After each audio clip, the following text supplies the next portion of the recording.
Welcome to Biz Filing's Expert Insights. Hi, I'm Greg Corombos. Our guest this week on Expert Insights is Devlin Fisher, Global Sales Support Manager at CT Corporation. He joins us today to share the latest trends in mergers and acquisitions for law firms from a global perspective. And Devlin, it's great to have you with us. Thanks for your time today. Thank you, Greg. Well, we've certainly seen adaptation and evolution in a number of ways over the past year, but what practice areas are you seeing grow the most when it comes to global work? Great question to start off this podcast.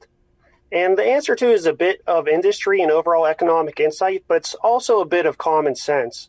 You know, we all know that opportunities exist for law firms during both strong and weak economic conditions, but the challenge then becomes being able to identify where those new opportunities will be. It is easy to follow and react to new client requests coming in, but we, as legal professionals, need to be able to anticipate where work will grow so that rather than being reactionary to our clients' requests, we can be proactive and ready to serve our clients when the work actually does come in. Clearly, the ongoing COVID-19 global pandemic has been the driving force behind global work since the pandemic began in early 2020. Transactional deals that were scheduled to be closed in 2020 were put on hold or abandoned altogether. A lot of well-thought-out plans had to be changed or scrapped entirely from law firms and customers alike. You know, companies had to abandon their plans and go back to the drawing board to revise their outlooks and re-strategize what they would be doing going forward in light of all these challenges that they were now facing due to the global pandemic. And in this process, we've seen several areas of legal work grow. As a result, we are seeing a lot of additional work in M&A. Now, these are both those deals that were put on hold in 2020, which are now being implemented, as well as new deals that are a result of strategic opportunities that the global pandemic created. But we're also seeing a huge uptick in bankruptcy filings, especially in the transportation, energy, and hospitality industries, and the related due diligence work that bankruptcy work brings in. We are also seeing a lot of companies reorganize their existing organizational structures. You know, companies are taking a new look at the way their organizations are structured and deciding whether or not it is set up in the most efficient way possible, given the current market conditions. And in a bit of optimism here, we are also seeing new organic growth as companies look to expand their operations in new jurisdictions where new opportunity exists. In addition to this work, as the economy stabilizes and the global pandemic is in our rearview mirrors, we will likely see additional intra-industry consolidations, diversification, and vertical integration as businesses really attempt to solve the problems that the global pandemic created. Knowing all this is important for law firms because all these actions and trends will create additional legal work for law firms, and firms need to be ready to assist their clients when the work comes in. I hope that answers your question. It does. It does. And it also whets the appetite for more here because we've talked about what's changing. Let's shift a little bit and talk about where things are changing. What are the most common foreign jurisdictions that law firms are doing work in over this past year? Well, it really depends on the type of business the law firm's clients are engaged in and the practice areas the law firm works in. If a law firm's clients are looking to manufacture their products in a new place, then the decision process on where to go to do that is a lot different than, let's say, if a client was looking for new sales opportunities from new customers in new jurisdictions.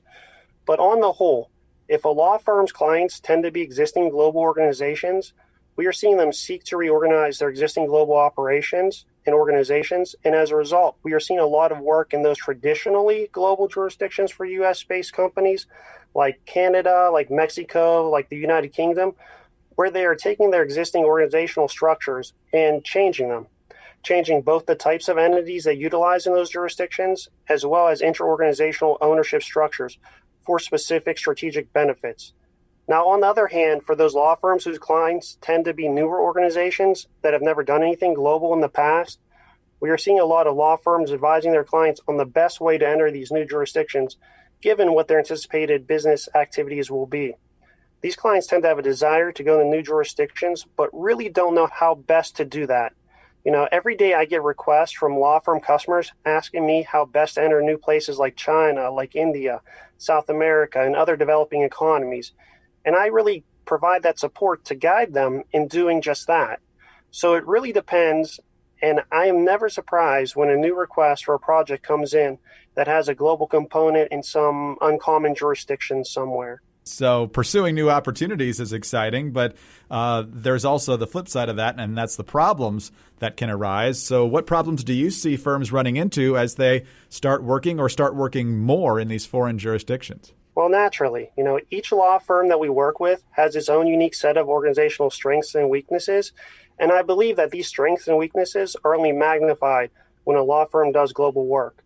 We commonly see a knowledge gap between what a law firm knows about doing work in a particular foreign jurisdiction and what a law firm needs to know about a particular foreign jurisdiction to be able to competently advise their clients as to the most effective way of achieving whatever it is that they're looking to do globally in that jurisdiction.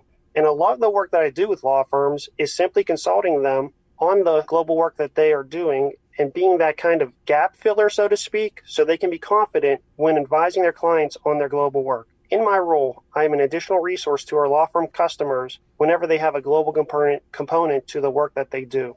We see a lot of issues when law firms may utilize local vendors to support global work that they do. Law firms may not have an existing local provider relationship in a new jurisdiction they may be doing work in, and the process of vetting potential vendors is costly, takes time, and frankly, it's really unnecessary.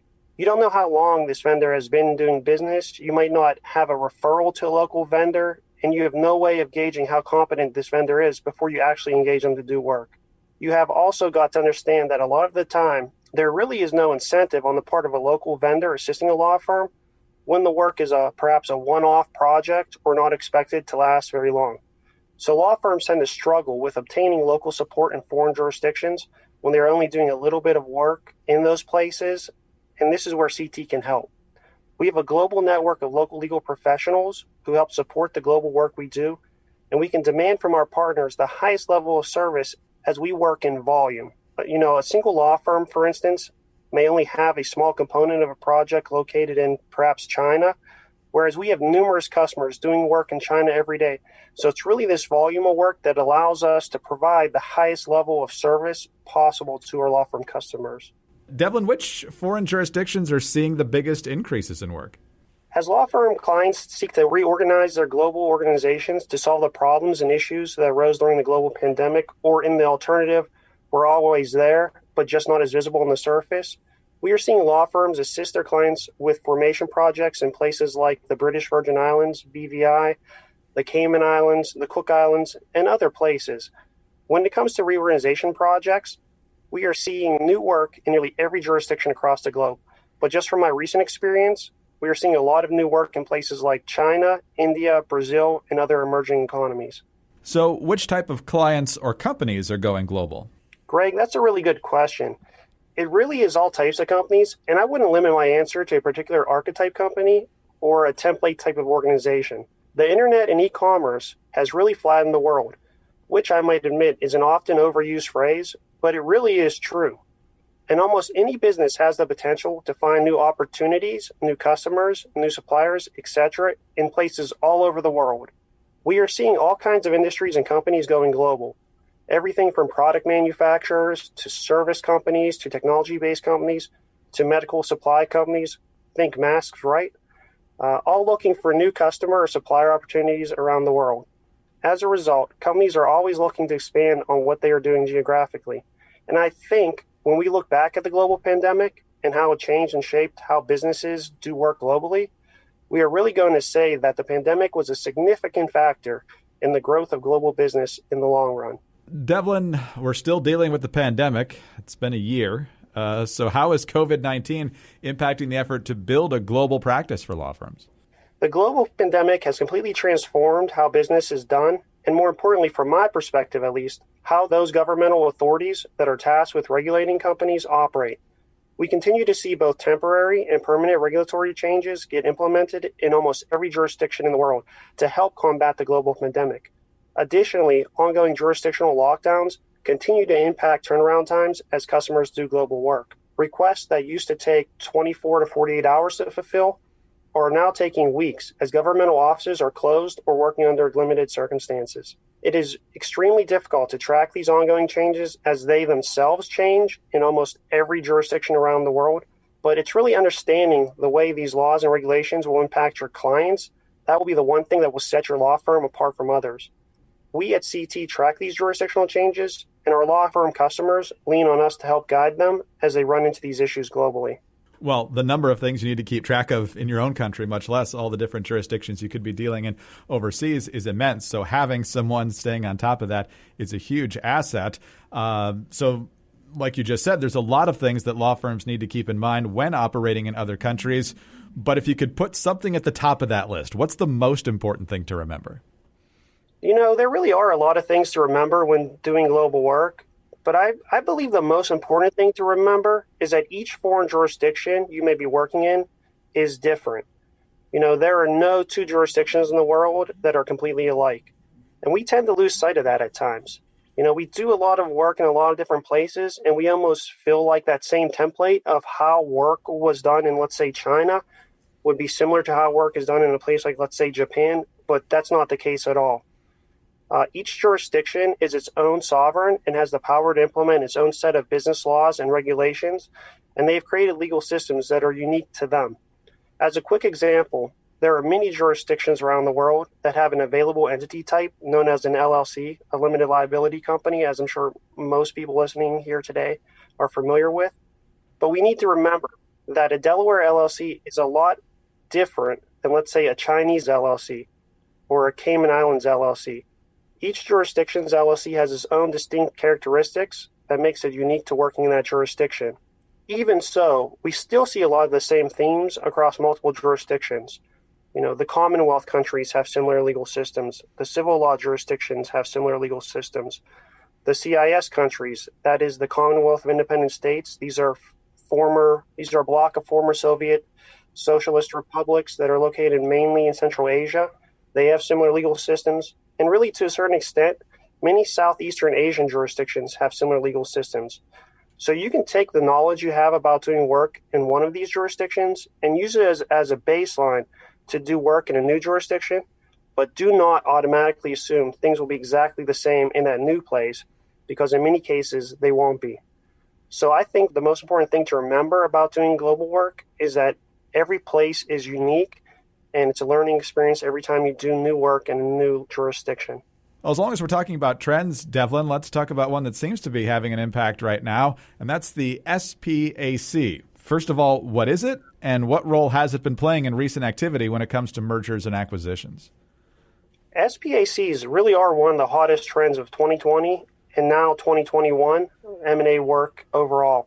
Basically, without going into a lot of the minutia and detail, an SPAC, or a special purpose acquisition company, is a shell corporation. So it's one that has no business activities of its own, that is listed on a stock exchange with the purpose of acquiring a private company, thus making the private company public without going through the traditional IPO process, which can be cumbersome and very involved.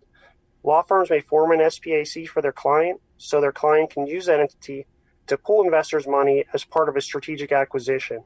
Even though the concept of SPACs have been around for decades, 2020 and thus far in 2021, we have seen a historic spike in the amount of capital that has been raised by utilizing them. We are seeing a lot of law firm customers request assistance from us with the forming of these types of entities. Devlin, how is CT supporting law firms with global deals, as well as the uptick on M&A activity? I would like to answer this question with a real-world example of a project we recently assisted a law firm customer with. A law firm customer recently reached out to me at CT to assist with developing a due diligence strategy to support a global M&A transaction, and time was the essence, as it sometimes can be in these situations. More often than not, one might think that an M&A deal is planned out and the timing of it is, strategically planned out. But in a lot of cases, customers come to us and there's a time is of the essence factor involved. As a lot of our customers know, developing a global due diligence plan to support a project can be tricky when doing work internationally, as different jurisdictions have unique legal systems that will really drive the types of due diligence searches one is able to perform. As to global searches in general, in any transactional deal, including financing deals or restructuring or rationalization projects involving entities, the first thing you have to do is develop a due diligence strategy that is designed to support the specific project at hand. As you can imagine, the level of due diligence to support a given project will vary considerably from deal to deal and from project to project. If you are working on, let's say, an intra-organizational deal or a deal between related parties, then the level of due diligence that may be needed to support that deal will be much different than if the project were between two completely unrelated organizations. As a result, the underlying details and circumstances of the deal or project at hand will drive which searches a client will need. Given this, I asked the law firm customer to provide me with a little background information on what the underlying deal or project was, which then allowed me to help guide them through consultation in creating a custom tailor-made due diligence solution to support their work. On that particular project, there were a number of global entities involved in several different jurisdictions around the world. In a few of the jurisdictions, turnaround times on some searches were delayed due to the ongoing jurisdictional lockdowns, to the extent that the search results would likely not be returned within the customer's time frame. Using the global knowledge that I have, I was able to advise the customer as to other alternative searches that were available, which would return results quick enough to support the deal. In that way, we were ultimately able to choose searches that were designed to get them the information they needed as efficiently and cost effectively as possible, all within the short time frame they were working with. As another quick example, we recently had a law firm customer reach out to us to provide support for a large uptick in global M&A work that came through their door. The law firm was initially hesitant in taking on this additional work, as their M&A group and supporting teams were already working at full capacity, and this uptick in their work was not anticipated to last forever. It was really only anticipated to last maybe the next 3 months. As a result, they needed a solution that would allow them to take on this additional work, and they reached out to us at CT to help support this work. We were able to provide the customer with the due diligence support and other ancillary services needed to be able to do the work, thus allowing their attorneys and support staff to free up time focusing on more strategic aspects of the deal. As a result, they were confident that they could take on the additional work, and they did just that. By leaning on a trusted partner like CT for support and ancillary services, a law firm can adjust to short-term market fluctuations in the amount of work that they can take on without degrading the level of service they are able to provide to their clients. This just goes to show that the complexities of doing global business are vast, and law firms need a team of specialized subject matter experts who can assist them, and CT is here to help. We have consultants, including myself, standing by who can help law firms as they assist their clients with whatever global project they may have. Devlin, fascinating to see all the developing trends and to discuss them with you. And hopefully it's reassuring for our listeners to know that CT is there to help in all the complexities along the way. Thanks so much for being with us today. Thank you, Greg. Devlin Fisher is Global Sales Support Manager at CT Corporation. I'm Greg Columbus, and for more information on this subject, please visit bizfilings.com. Biz Filings, a Wolters Kluwer company, has been incorporating businesses since 1996.